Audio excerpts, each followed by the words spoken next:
for giving me the opportunity to speak on the Manipur Goods and Services Tax Second Amendment Bill 2025. Sir, the uniform GST compliance and economic growth aligning Manipur's GST with central rules ensures seamless interstate trade, reduces legal and administrative conflicts, and provides clarity and predictability for investors and businesses. This uniformity encourages investment, stimulates local production, and creates employment opportunities, mirroring the economic growth and prosperity observed in other states following harmonized GST framework.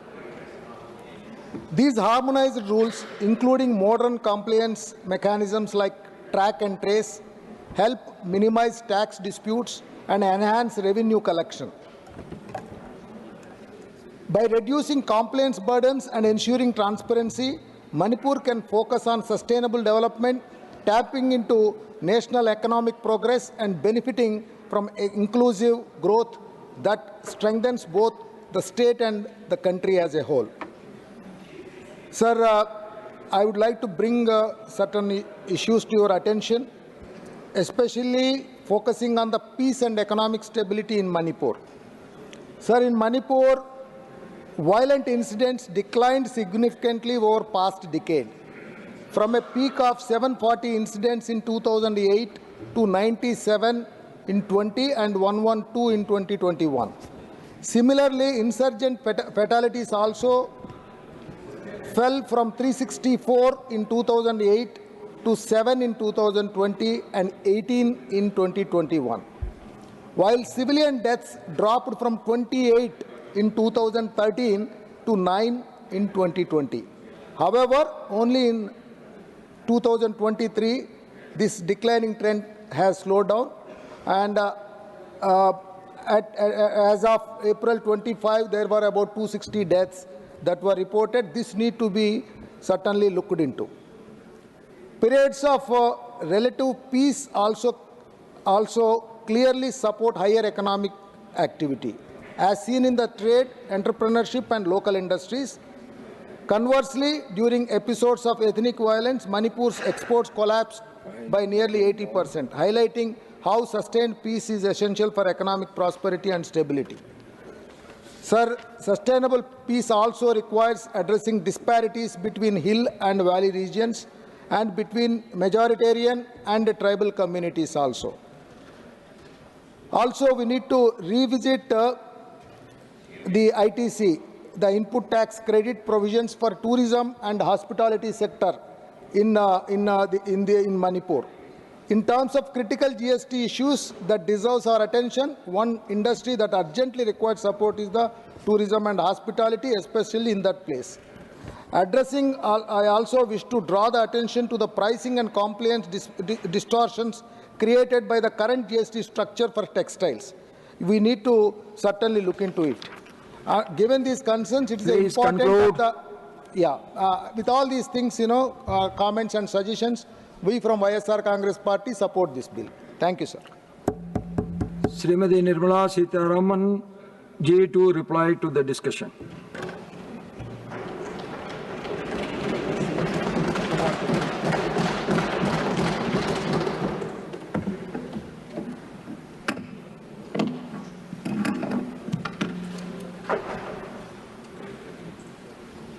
So thank you very much, sir.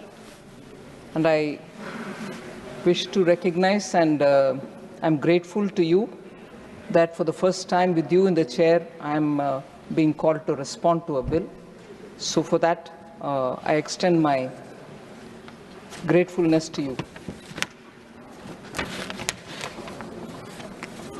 Sir, today we are discussing on the Manipur Goods and Services Tax Second Amendment Bill, sir. Every time the central government amends the Central Goods and Services Act of 2017, we also need the states to amend their state GST related law. Through the Finance Act 2025, Sections 121 to 134 of the Central Goods and Services Act was amended. And it got enacted in August 2025. The changes have come into effect from October 2025. And that could happen after more than half of the states updated their GST laws.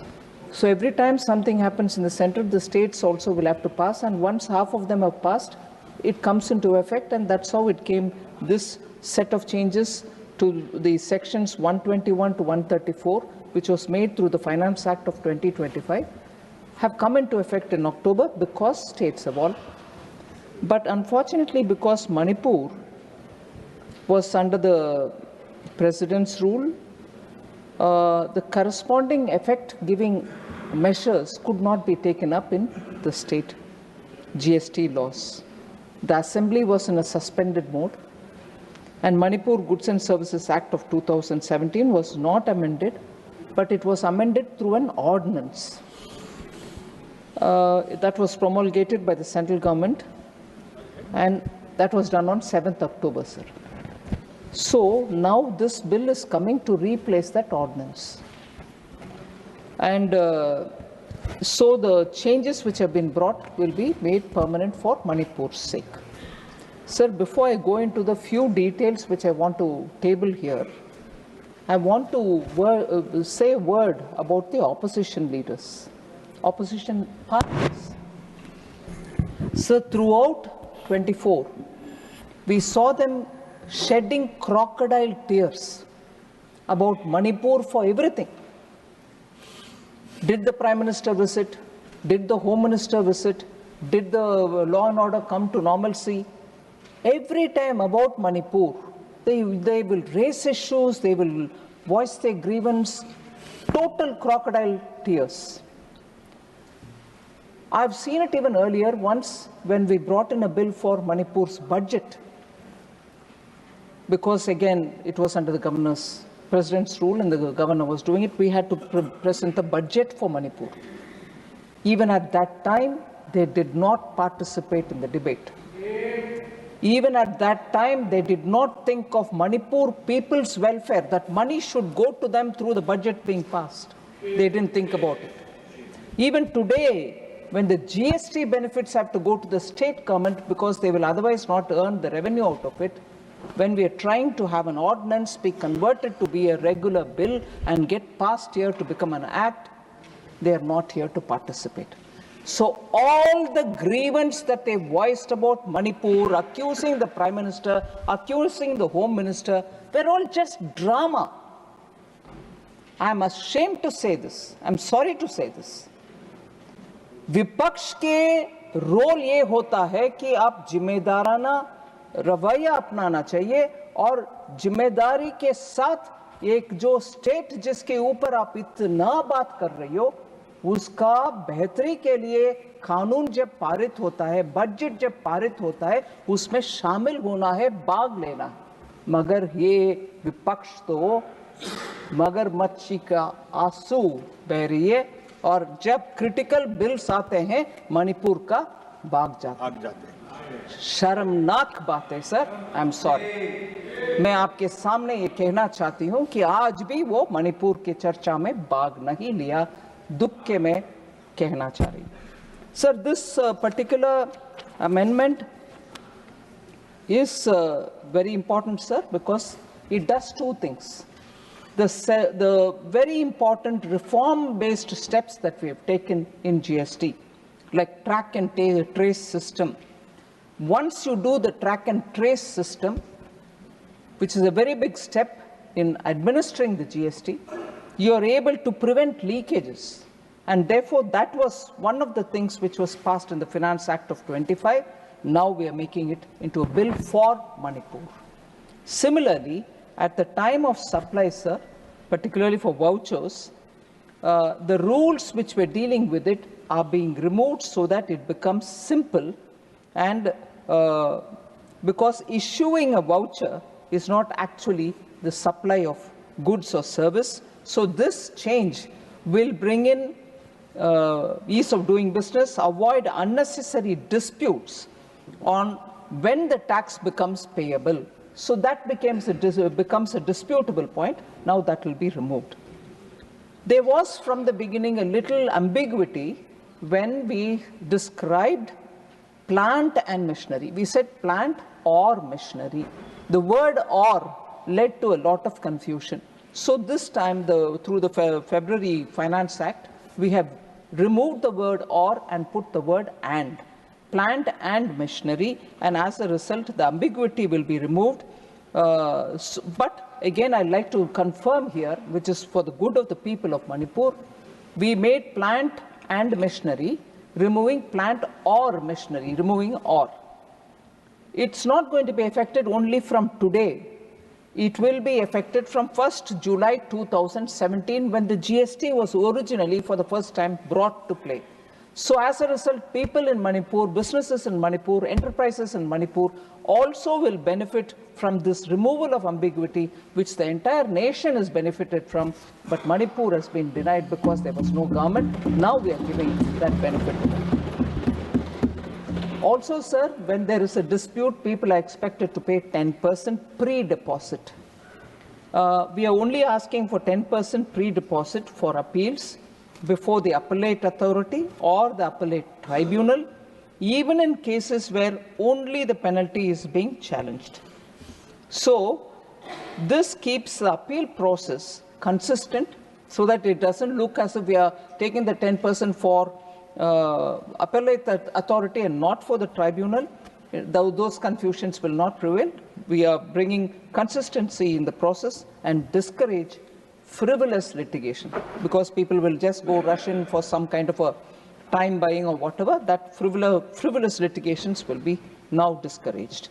And lastly, sir, when goods are kept in a special economic zone or a free trade warehousing zone and are sold before being taken out of the zone itself, such transactions will now be treated as neither a supply of good or a supply of services, providing, again, the much needed clarity and avoiding unintended consequences. So even before, if it is removed from the SEZ or the special economic warehousing zone, if the sale happens, we'll treat it as non-sale, in the sense we'll treat it as neither a supply of goods or a supply of services, so there won't be any confusion.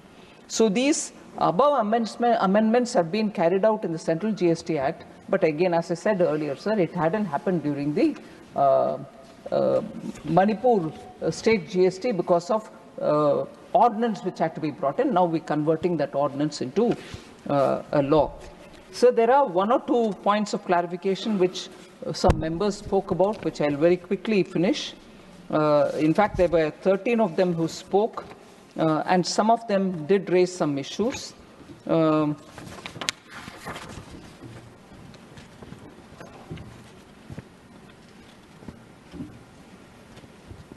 So, Madam Sulata Dev mentioned that in the recent maximum GST rate is 28%. 28% actually has been abolished, sir. We don't have 28% anymore. So it has not been, it's not there anymore. It has been abolished. And items which were in 28% either moved to 18, or if they were sin goods, they moved to 40. So there is no more 28%.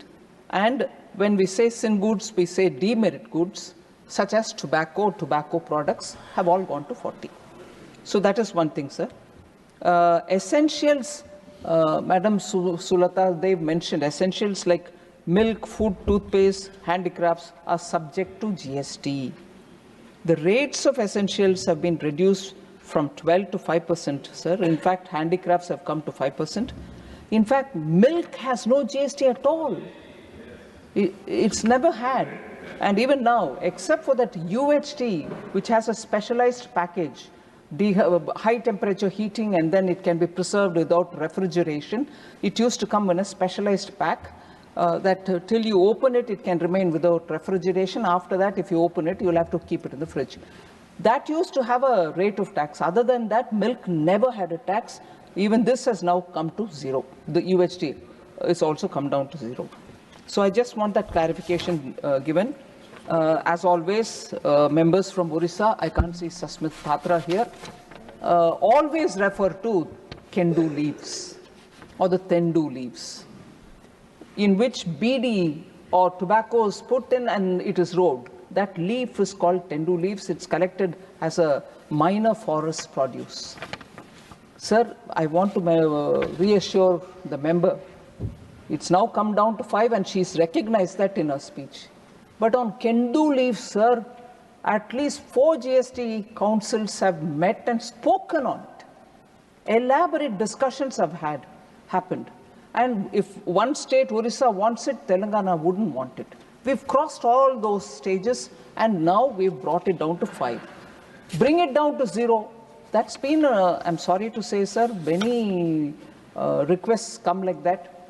By keeping an item in 0, where even some input credit can be accruing to you, will not accrue to you if you keep it at 0.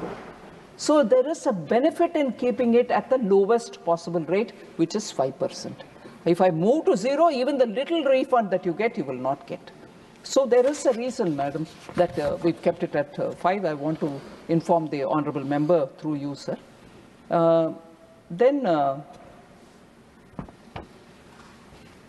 Sri Ayodhya Ramireddy ji spoke about inverted duty structure, sir. I'm happy to say as much work happened on rate rationalization, bringing rates down, making 4 rates into 2 only, not having 4.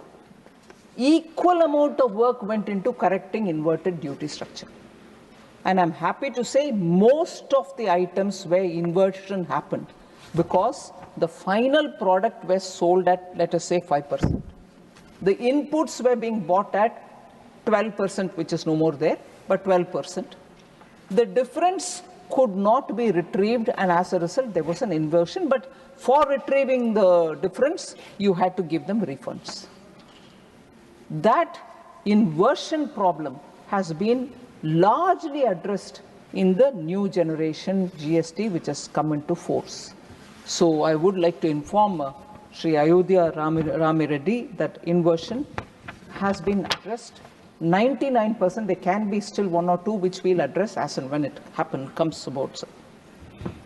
As particular mention was made by the honorable member on hospitality.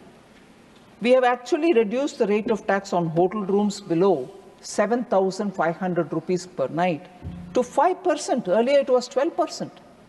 Rooms which are at the rate of 7,500 or lesser were earlier taxed at 12%. Now they have all come down to 5%, sir. This will, I'm sure, make travel easier. Tourism will have an attractive point there, and they will have reason to encourage tourists to take care of the rooms which are at that cost. So with these words, sir, I request the House to consider to pass this bill because it will help the state of Manipur. Thank you very much. The question is that the Manipur goods